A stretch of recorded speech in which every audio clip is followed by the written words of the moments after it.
We are live. Hey. Woohoo, how you doing? Good. How's it going? Good. How you going, guys? Yeah.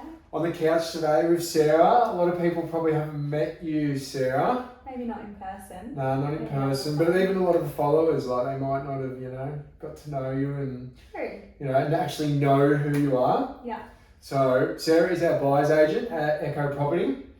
Sure. And do you want to tell us a little bit about yourself? Yeah, for sure. So something you might not know about me is I actually have a degree in commerce and economics. So I started off my working life doing lots of financial planning and data analysis and things like that. Sounds exciting. Yeah, super exciting. Made the change over to real estate. I've got lots of family background and things like that in that space. So yeah, made the change across and then started at Echo about a year ago now, coming up to a year. Time flies. Yeah, seriously. Time flies. Seriously. Why'd you make the change from the finance side of things to property? Just found it was a lot faster paced. It was more, interactive with clients. Obviously still as a buyer's agent sitting a lot behind a computer and things like that and still doing similar analysis and, economy, research and things like that. But in terms of, I wanted something a bit more client focused, a bit more interactive, something a bit faster paced.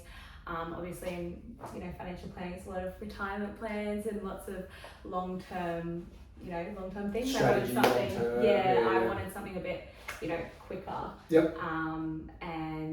So made the change across and loving it and Cool. learning lots and it is pretty it can be quite fast paced, hey, especially in the hot 100%. market. It's crazy when we've got multi offers and we're trying to get offers in and get this secured and do that. You do have to act fast, which you're a whiz at, which is awesome. So no, it's great. Yeah, things move way more quickly. So yeah. So every day's different. You go in and you're like, oh, I think today's going to be a quieter day, and then it's just flips completely on its head. So I love it. I love it. Bit of problem solving involved too. Hey, Yeah. Every day there's always something that's it needs your imagination and needs to something like, how are we going to get around this, or how are we going to do this, and just coming up with solutions. Yeah. Yeah, so I like that about it too. Yeah. Yeah. I really do. There's always something that's doesn't go to plan. I was literally, for anyone who doesn't know, I'll just quickly add in here. Bianca and I have just had another baby. She came very early at 28 weeks.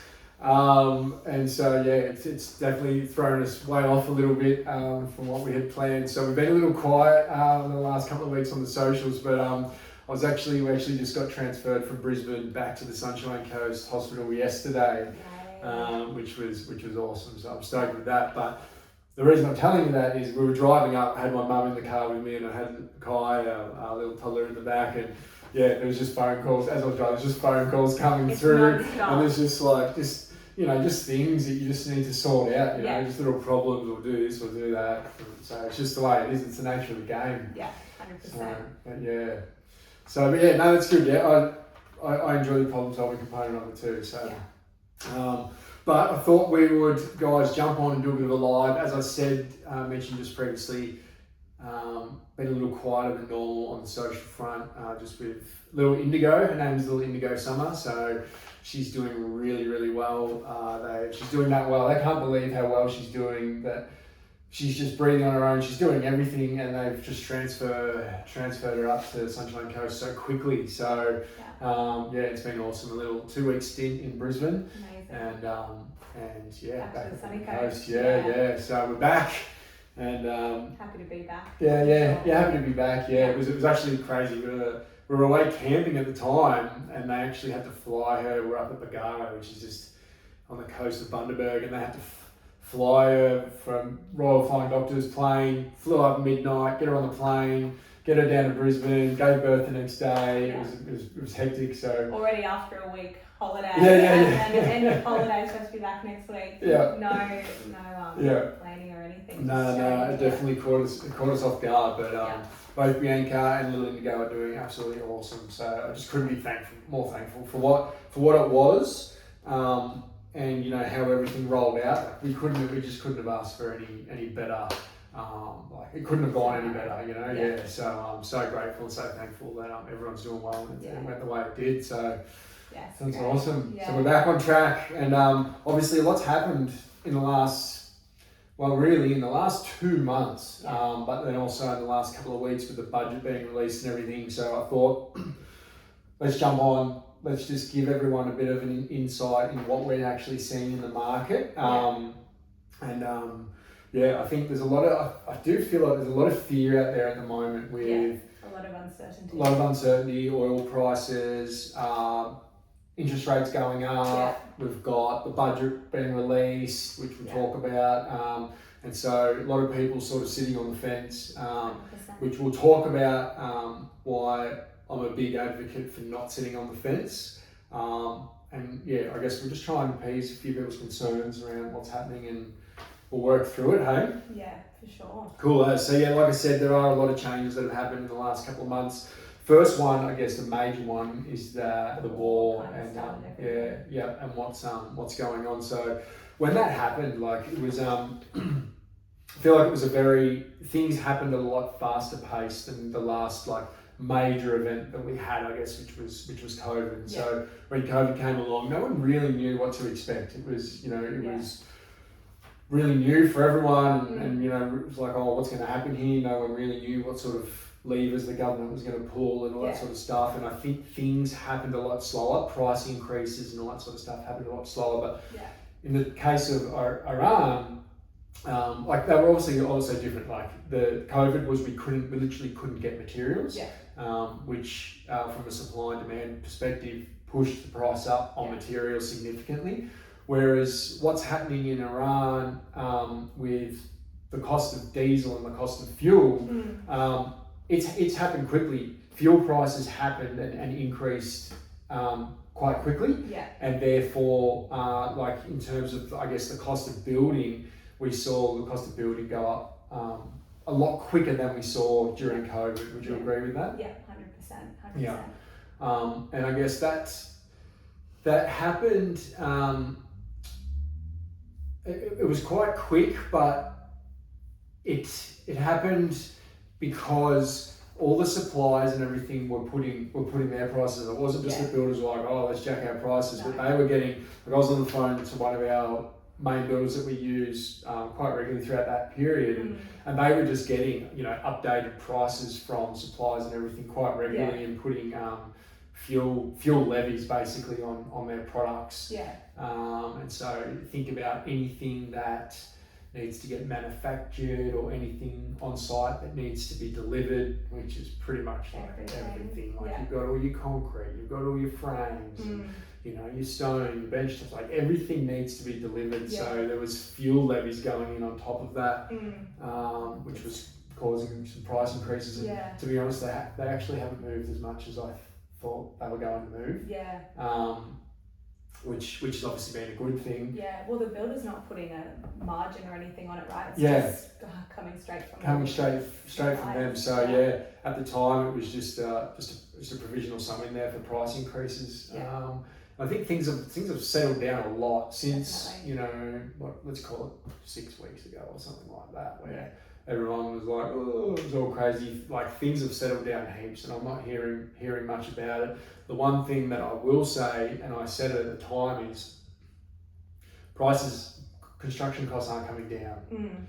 They've gone up, they've risen since what they were 8 weeks ago, and they're at a point now where they've definitely gone up, but they're not going to come back down. We saw the same thing over COVID. It was the same thing. They went up, and then the rate at which they increased slowed, because they during COVID they went up really quickly, really fast, a lot, and then it plateaued off, but it never came backwards. And the same thing is happening here with Iran, and the fuel levies and the price of the cost of construction.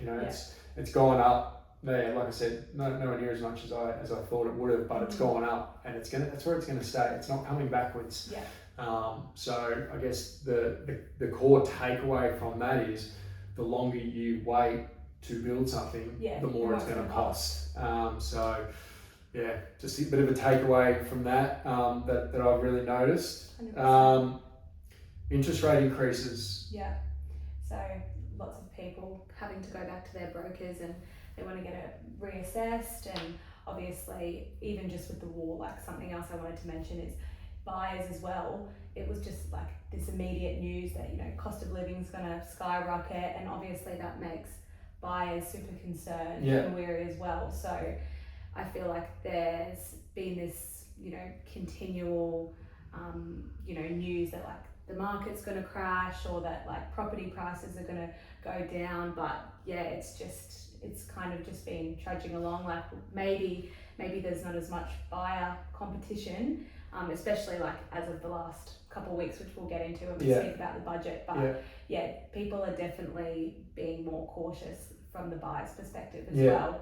I feel like when all that stuff, like say 6 weeks ago, when it was all happening with Iran, like, would you say that you saw some markets soften a bit in terms of buyer activity and everything? I think, like we kind of spoke about it earlier, I think in more regional or affordable areas, like people who are sort of, you know, it's mainly first homeowners and investors as like a generalized statement, but those people are still ready to go, and if they're kind of ready to action or have their pre-approval, those things are still, you know, multi-offer, yeah. But I'm finding like those higher price points and things for maybe, you know, like inner city Brisbane, or, you know, things that are higher and it doesn't necessarily have the first homeowner kind of pool. Those things are definitely sitting on the market for a lot longer. Like auction clearing rates coming through a lot lower than they were last year. Like there's a real pullback and like pressure on affordability as well. Like people just can't afford what they used to. Like things are continuing to go up. I think you know, when all this sort of stuff unfolded, I really saw it as a huge opportunity, and Bianca and I ourselves have contracted on 2 properties just in that time from when all this sort of stuff in Iran happened to now. And I just think, while everyone else in the market is like, oh my God, I'm just going to wait and see what happens, it's the perfect time to get into the market. And exactly the same thing happened during COVID, when all that stuff just started unfolding and people were like, oh, well, I'm just going to hold back. Some people saw it as great opportunities, and they really did reap the rewards over time. You look at the way that it's happened to the market from 2020 to now 2026. Prices have more than doubled, and it's just 100%. So you know, I sort of saw that as a you know, when all this stuff was happening, it's a great opportunity to do it because there's less market activity. You know, we are still seeing multi-offer stuff go to multi-offer in a lot of the areas that we're working in, but less multi-offer. So it's not like there's 20 offers. There might be like 3 or 4 or 5 sort of thing, and so you can sort of navigate that a bit easier. Definitely. So interest rate increases. We briefly spoke about it. Probably people's obviously rates go up, people's borrowing capacity decreases, and I think, you know, definitely in that lower price point, you know, I'd say like sub 750, sub 800, like, you know, that's the first homeowner sweet spot. And so once we see a rate rise, therefore, you know, let's just say that a first homeowner had a budget of 850, their budget might now be 800, and so it reduces the amount of interest for those people in that 850 mark. And so rate rises really it also reduces the amount of people searching for that particular property, because they just get priced out. So that's what we're seeing there. Another one. This is a very hot topic at the moment. Very hot topic. Trust lending. So something we're not qualified to give advice. You know, guys. We lean on the professionals. We lean on the accountants and the solicitors and the mortgage brokers to advise on the best structure for you and for us to purchase in. You know, as a general rule of thumb, you know, discretionary trust with a separate corporate trustee has always been our go-to for a number of reasons. It minimises land tax. You're able to distribute profits and minimise your tax, asset protection. There's a number of reasons why we would say it was a good avenue, and obviously with the budget, which we'll talk about in a second, having a few more restrictions on trusts and the way that they distribute and everything, their profits and everything, has definitely impacted that. So, as always, we always encourage all our clients to go and get advice from your accountant, but also from your mortgage broker, and sometimes even a solicitor. And it's quite likely that you're going to get 3 different sets of recommendations, and it's about how you navigate that to actually go and make a purchase. Now, trust lending, we had, was it earlier this year, late last year, a number of lenders, Macquarie and a number of the big lenders, pull out of trust lending, which did throw a spanner in the works, but it didn't mean it was the end of trust lending by any means, or just even structures. It's not just trust, it's companies and everything. And so it just means that we just use a different lender, and some of those lenders that are still able to lend against trust structures and companies, they're still giving quite good interest rates and offerings like that. And you've got to weigh it up of let's say, I don't want to buy in a trust or in a company because I can't go to Macquarie or I can't go to CBA or whoever it might be. So I'm going to buy in my personal name. But what that might mean is that if you buy something in your personal name, you might not be able to borrow again.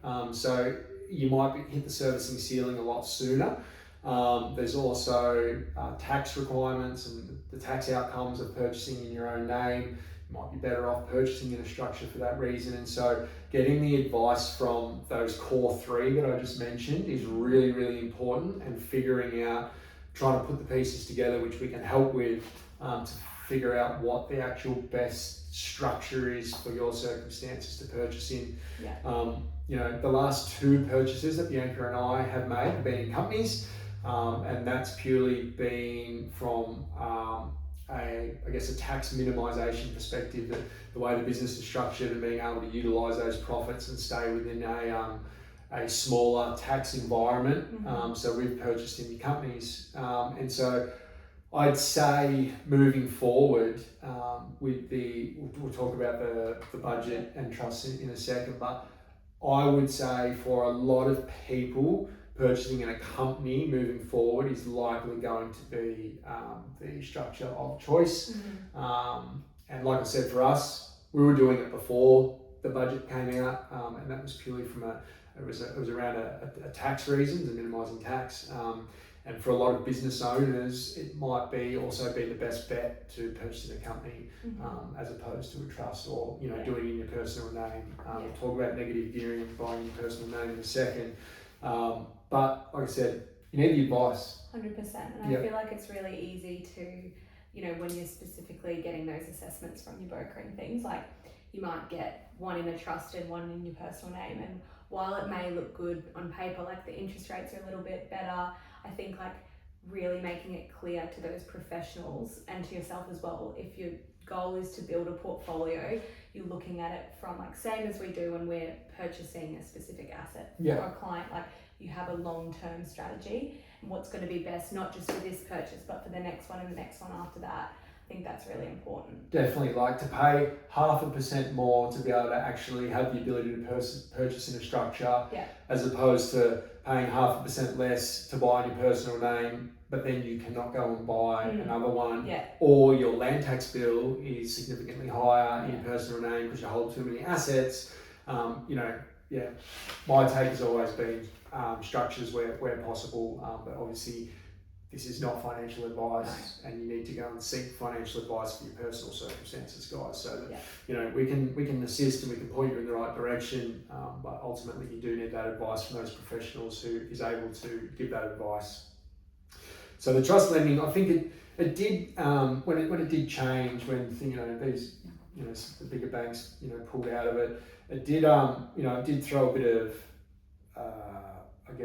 uncertainty in the market. There was all this hype around purchasing a trust, and you've got unlimited borrowing capacity. And what an absolute load of shit! That's not the way it works, guys. The actual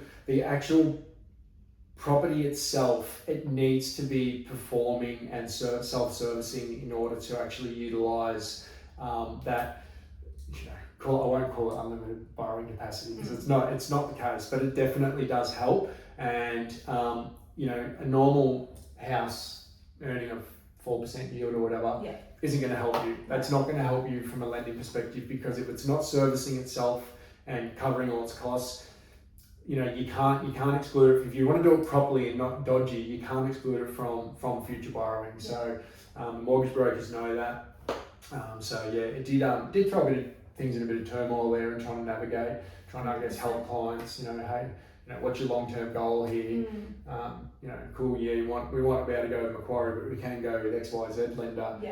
And it'll allow you to actually make future purchases and build your portfolio and build your overall wealth rather than just focusing on this one acquisition and getting a 0.5% better 100%. interest rate.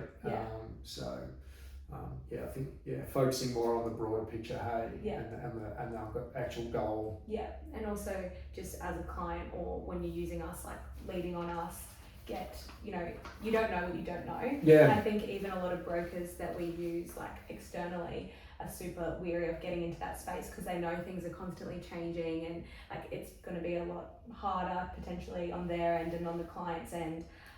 So I think just educating yourself and also like leaning on us or whoever you can during that space and just make sure you get the right advice for your circumstances. Yep, definitely.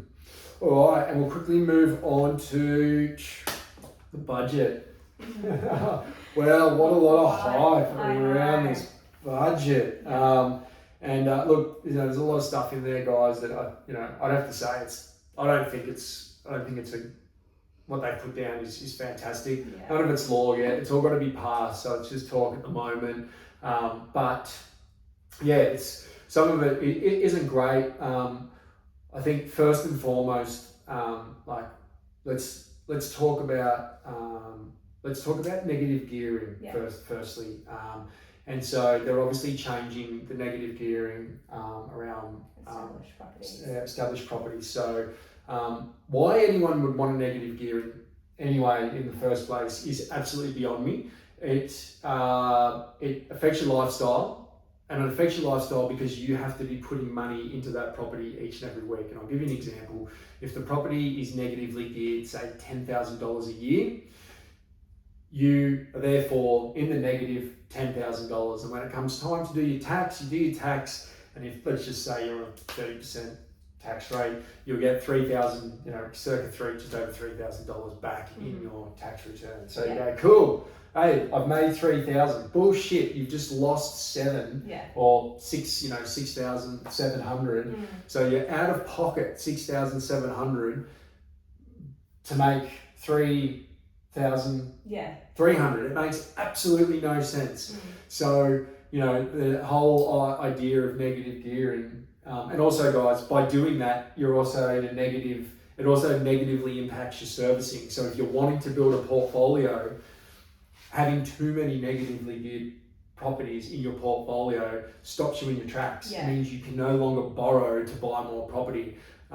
So it affects you financially. It affects you your lifestyle because you're now having to fork out money every week just to make the mortgage repayments, to make the insurance, the rates, and all that sort of stuff. And it also negatively affects your borrowing capacity. So why anyone would say, I want to buy this property so I can negatively gear it, it just doesn't make any sense to me. I've always been a big advocate of getting your properties to be either neutral or positively geared. And there's a few reasons for that. One, it doesn't affect your lifestyle. You can go on holidays and you're not having to fork out money out of your own pocket each and every month to cover the mortgage repayments. So in a situation like what's just happened with Bianca and I, where we've just had a baby come early, we weren't prepared for that. We just thought we had a few months up our sleeve. And so, we've got all these properties in our portfolio and they're all positively geared. They all look after themselves and we just haven't had to worry about it. And so, if you go and lose your job, your portfolio isn't affected. It just covers itself. So there's that reason. It doesn't negatively affect your lifestyle. It positively affects it. It means that from a lending perspective, if you're structured correctly, you can remove or not count that debt in that structure or all the income. You can basically move it all to the side, and that doesn't get tied into your servicing. So it means that when you come back to buy another property, you're in the same position that you were before you bought this property over here. So you end up being able to continually borrow money, which is an awesome outcome. So why people want to negatively gear is kind of, I don't know, I've just never understood it. Yeah. And I've been in the situation where I have negatively geared a property. It was the second property that I'd purchased. It was in my own personal name, and I was doing contract work at the time. I was working away in the mines. Like, we would finish a project, and if there's not another project there ready for you to go on to, you might have 2 or 3 months off work. Yeah. You still got to make the mortgage repayments and everything, so you really do feel it. So yeah, I just, I don't know, I've never really understood it. And it's kind of like a bit of smoke and mirrors that the government, puts up there, like, oh, you get your negative gearing out of that. And it's just like, makes no sense. Yeah. So where I'm going with that is this whole negative gearing and abolishing the negative gearing, it really doesn't affect us, guys. So negative gearing is you're only able to negative gear a property if it's owned in your own personal name. Doesn't work. You can't negative gear a property purchased in a trust or a company or anything like that. So we've always been big advocates of purchasing in structures so that you get all the tax benefits, you get the asset protection, you can distribute profits, all that sort of stuff. So we've always been a big advocate of that, and we've always been a big advocate of ensuring that the property pays for itself, is neutrally geared or positively geared. So this whole thing with the budget, it really, for what we're advocating and what we're doing for our clients, it really doesn't come into play. No, it doesn't. It really doesn't matter. So yeah, if you want a negative gear, I think you're crazy. In a nutshell, anyway. Firstly, negative gearing, it really doesn't come into play for us. Trust structures and what they're doing around trust. So this will have a bit of an impact, like like small impact, I think. Obviously, with the trusts, you used to get the 50% capital gains tax exemption. Yeah.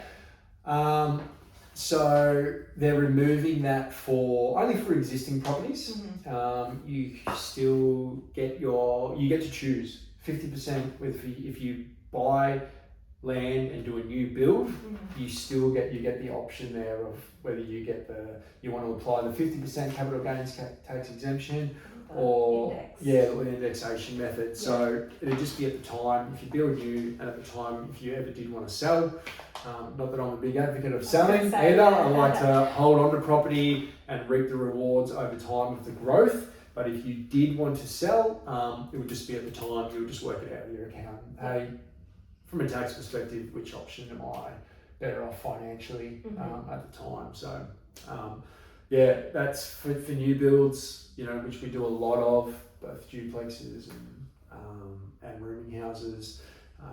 It's really doesn't come into effect at all either. The big one there would be the distributions. So I think 30%. The 30% distribution from a trust. So again, it would be a discussion with your accountant as to, hey, this is my circumstances, which is going to be the best structure to purchase in. And I'm still a massive advocate of purchasing in structures. It'd just be a discussion with the accountant at the time. Hey, is this going to be in a trust structure or is this going to be in a company? And again, completely dependent on your circumstances, guys. Whether you're operating your own business and you have excess profits there that you can deploy into another purchase, or whether you're a PAYG, the best option might be to actually purchase in a trust still. So lots to take in there, but from our perspective and what we're actually doing for clients, there is not much difference. Yeah. There is very minimal actually. Yeah. Even with buying an existing property, which we're doing. Becca and I are doing one of these at the moment. We've bought an existing property, building a secondary dwelling. Again, the negative gearing doesn't come into play. We're doing it in a structure. It's going to look after itself. It's not even a problem. It's not even something that I'm concerned of or anything like that. So it really is business as usual for us. The only slight change is the purchasing entity and getting the advice around which purchasing entity is going to be best for your circumstances. And like I said, guys, you're going to get different advice from different people, and 100%. it's going to be a different entity for each and every one of you because your circumstances are different. 100%. So. And I think as more comes out and things are actually passed, like I think there'll be more of a playbook, I guess, around what's going to be the best strategy for each purchase or whatever you're wanting to do, whatever your goals are. Up until now, there's obviously we've had specific purchasing in a trust would be really good for this and this, chat to your accountant. But I think it's just more of a pivot in terms of what's going to be best for the client. For the client, yeah, absolutely. So I guess the biggest takeaway from all that, honestly, is don't wait for, I'm just going to wait to see what happens. You in my opinion, I've always been a big advocate of holding long term. I've never tried to time the market. I'm always in the market for the long term. And so time in the market is your best friend. So the earlier you can get into the market, the better off you'll be long term. So 100%. Look at COVID, right? Maybe maybe the market sat a little bit for a short period of time, but if you zoom out and look at it over time, it's just continually going up. Same thing happened with the GFC. Same thing. There's this small dip and then off it went. COVID, same thing. We'll see what happens here. But like I said, I think it's a great opportunity right now 100%. to be purchasing. And guys, the structuring of your portfolio is extremely important, and the structuring will determine whether or not you can move forward and actually build a portfolio, or you get stopped in your tracks at, say, two properties. So being able to actually distribute profits, have the asset protection, there's a whole range of things, minimise your land tax. Looking at all those things and figuring out what's best for you to be able to get to your goals is really important. Hey, 100%. Couldn't just come in and just go, hey, let's just buy my personal name as an example. It's not the best thing. You've got to look at it from a holistic approach and figure out a plan. And I think if you've got that, if you're lower risk sort of thing and you're like, oh, I just want to see what the market's doing, think about how many other people are in the exact same circumstance as yourself. What are you waiting for sort of thing? There's no better time to buy than right now when there's so much uncertainty. Get yourself ahead of the crowd. Because if you're waiting for something and then, some sort of announcement comes out and there's a specific path forward that's going to be easiest, you're going to be competing with everyone else. Especially with how much, the market's just been going crazy, the last, 6 to 12 months, up until the war sort of thing. There really is no time right now to invest. 100% agree. Now, one thing I wanted to add, guys, and I've got it here, okay, is sometimes when I talk about negative gearing, people say, oh yeah, but I get the growth. I'm happy to negative gear the property because I get the growth out of it when I want to borrow against it or I want to sell it. And I understand that, but you can also get the growth out of other properties that are actually performing a lot better from a cash flow perspective. And I'm going to give you 2 examples right now, guys, that have things that have happened just recently. And these are bank valuations where both clients have had to extract equity so that they can go on and do another project with us. And my take on this is that valuers are quite, they're on the ball in terms of what's happening in the market. Now, if there is a huge amount of uncertainty in the market, they will value the property based off that. And so they will devalue it based on, hey, look, because I remember when like we were getting valuations and stuff through COVID and all that sort of jazz. Yeah. And like there was a big spiel in all the valuations about COVID and the market and all this sort of stuff, and they devalued the properties for a short period of time till the market took off. And we're not seeing it in this case. So I'm going to give you two examples. So one rooming house, we had the client had engaged us. We went sourced them a block of land. We built a 5-bed, 5-bath rooming house. The total spend was $1,132,000.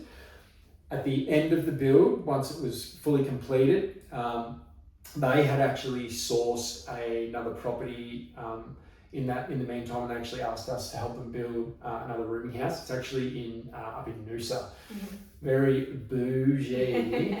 And so they needed, so we'd sourced the initial site for them. We built the rooming house. They were all in, house, land, everything, our fees, furniture, $1,132,000. And then once it was complete, they had it valued at $1,575,000. So in a less than 12-month period, they had an uplift of $443,000, which I think that's an absolutely awesome outcome. We're obviously using a big chunk of those funds to go and do this one up in Noosa Council. And guys, keep an eye on that. It's probably going to be this one up in Noosa. It's in Noosa Council. It's not right in Noosa, but it is in Noosa Council. We've really tricked up the design. We've done like this curved garage with knotwood battens at the front and everything. I reckon it's going to be the best looking bougie rooming house in Australia. So we'll do it. We'll put a bit of content out on that. We'll be kicking off very soon. Like I said, this refinance has just happened. Just waiting for the release of funds, and they're moving into this next one. So you'll probably see quite a bit of content around this one. And guys, we're looking to give you an idea.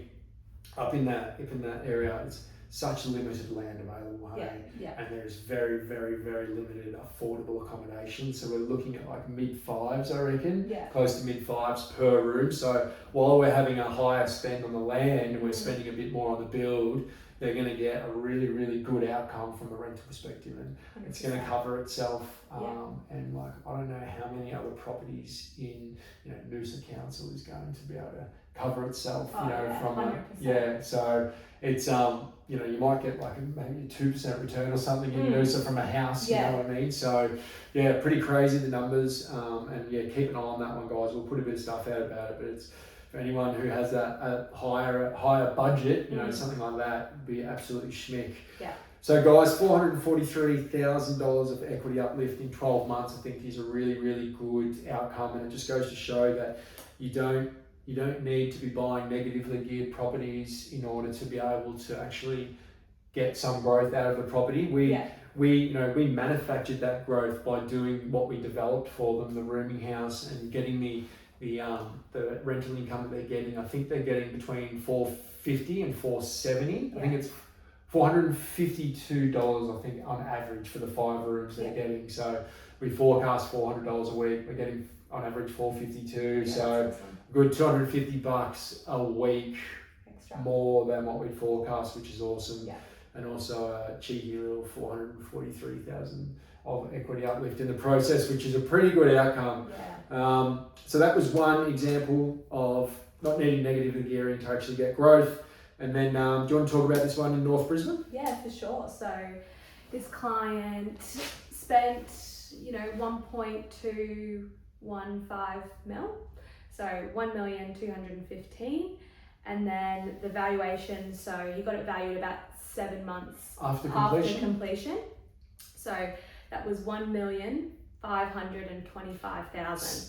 So 50 grand less than the other one. Yeah. So he's just, got it revalued, and he's just come back and he's on board for a second project, which is really exciting. Awesome. So he's got an equity uplift of 309,000. So great result for him as well. Another example, you don't need to be negatively geared and screwing up your borrowing capacity in order to be actually getting growth out of these properties. So obviously we've just used 2 rooming house examples there, guys. We're getting similar sort of stuff out of duplexes. Bianca and I we'll have a duplex just in Maroochydore here that's finishing up I reckon they're going to be done in about 2, no less. They did all the concreting and everything happened last week. They're very close to being finished. I reckon the next 2 to 3 weeks they'll be done. And we're going to get evaluation done on completion. So we'll be able to tell you, and that's still on one title. If we start a title, it would be even more again, but it was just getting evaluation done on completion. So we'll be able to tell you, hey, what our total spend was, what the val came in at, and there's obviously going to be a number in the middle there of how much equity uplift we get from a duplex build here on the coast, which again, we're holding both. We're not selling anything, hold for long term. So, so that's 2 examples there, guys, and just probably talking about that in that, guys, these are both completed rooming houses, and for it was at least 6 months, it was probably maybe 12 months that we were having issues around lending for rooming houses. And so we do, this is what happens, guys, in the property space, right? So, we're having lenders pulling out of trust lending and the government changing things around discretionary trusts and all this sort of stuff. And then, but things are constantly changing. And it was like, it was between 6 and 12 months ago, we had the lenders we were using for construction for rooming houses to build them pulled out of the market. And so it, left us with oh shit, what are we going to do here? We need to find solutions. And so we found solutions. But during that period, I was encouraging people who didn't have the budget to be able to build a rooming house, because you needed quite a bit of capital or cash behind you to be able to do it. Hey, let's go and do other projects like duplexes or house and secondary dwellings, which is still there, it's still available. But we're now 6 or 12 months down the track, and now we've got other lenders that are now entering the space, both for construction and from a completed, on the back end, which we're getting valuations like we're getting, which is absolutely awesome. So for any of you guys at home watching who has a completed rooming house, guys, touch base with us, and I'm sure that if you haven't touched it, if you haven't refinanced it, there is going to be a substantial amount of usable equity in your rooming house that you can go on to build and to build or develop another property. So guys, if you're in that space, reach out to us, reach out to our team. We can put you in touch with our mortgage broker, and we can hopefully get some equity release, and you can come on and do another project. But for those also who are wanting just to do another project, we do have other lenders in the space now who are offering construction for rooming houses, not quite at the LVRs that we're chasing. I think like 60-65% kind of thing, but it is making it a lot easier. And one in particular seems to be we've done for the last few clients. And it seems to be a lot faster turnaround, less risk fees. It just seems to be like a much more simple process. So anyone who is looking to add something like this to your portfolio, guys, where we're getting the cash flow of $2,000 plus per week, and then also the uplift like we've just spoken about, reach out to us, guys. We can definitely help. There's just so many moving parts to what we do. And that drive up yesterday, I started with it, the drive up with Mum, just the different conversations that I'm having with different clients, mortgage brokers, you guys. There's just so many moving parts to a project, and making sure that we actually get the positive outcome that we want, not just slap it together, she'll be right, on to the next one. And it's, to get the best outcome, we can't do that. We've got to make sure that we cover off all bases and do the best that we can. So it's definitely important to use an experienced lender in that co-living sort of space, because that's when we run into headaches and things like that, which we're experiencing. Definitely get in touch if you want to connect to a broker, because we have a couple that we use that are just super straightforward, comms are good, and they really work to get our clients the best outcome. Definitely. Well, guys, what I was saying, what I was alluding to then is, when we're using an outside broker, it does pose its challenges, and telling us, oh no, I can, I've done it before, I can do it and stuff, and requesting extensions and things like that in the market that we're in is very, it's not a good thing to be doing, because like some of the stuff if we're requesting finance, sometimes they've got a cash offer just sitting there waiting to go. As Yeah. soon as you ask for an extension, boom, you lose control of the contract, the cash offer comes in and they secure it. So we really need to ensure that we're working with really, really well-experienced brokers in this space and structuring the purchase correctly so that we're not having to request extensions and things like that. Because sometimes they're not granted and you lose the deal. Yeah, 100%. Yeah. I was actually speaking to one of our preferred referrals for a solicitor yesterday, and she said that across the board, a lot of extensions are having to be granted. I think just making sure that you're using a mortgage broker who's on top of it and that's more proactive and not reactive is just so important. Because otherwise the contract obviously goes back into the seller's hands and it's at our mercy if they want to proceed or not. Yeah, which we don't want to do. We want to maintain control of that contract at all times. So, well, that's pretty much in a nutshell. It probably went longer than we expected. I knew it would go over. I knew we'd waffle on for a bit. Guys, I will drop our pipe drive link in the comments for Tash. So if you have any questions about today, hopefully a few of you have been putting questions in the, we should have set up the computer here so we can see the questions come through. We'll do that next time. But guys, ask any questions, or if you have, like I said, if you've got a rooming house in your portfolio that's going to have equity in it, reach out to us. We'll put you in touch with our broker. If you're wanting to get moving on another purchase or you need some help structuring your portfolio so that you can continue moving forward and growing real wealth for yourself, reach out to us, guys. Like I said, I'll put the link in for Tasha's calendar. Just book an initial call with her, guys. She will get some information from you, figure out whether or not we are actually able to help you, and then also determine whether or not we're going to be a good fit. So don't be shy. If you want to get moving and get serious in your investing, click that link and book a call and ask any other questions on Facebook. Yeah, sounds good. It's been good. Yes. Thanks for jumping on, Sarah. That's all good. On that note, guys, we'll keep moving and enjoy the rest of your day. Yes. See you later.